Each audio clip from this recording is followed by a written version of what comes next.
अस्सलाम वालेकुम। वालेकुम सलाम। जी ब्रदर, ये बताइए कि इसका जो फासला है वो कितना है?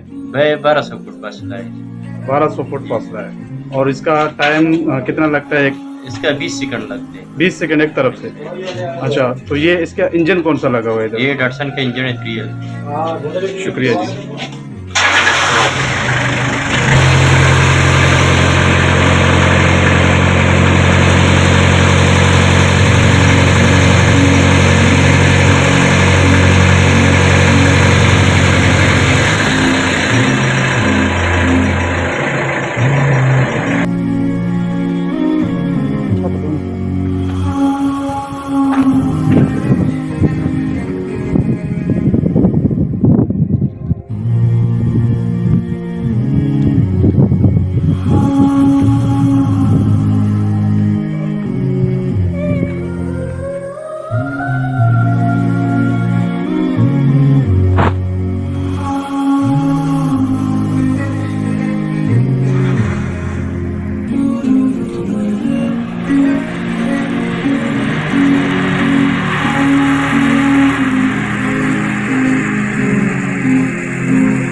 Nah,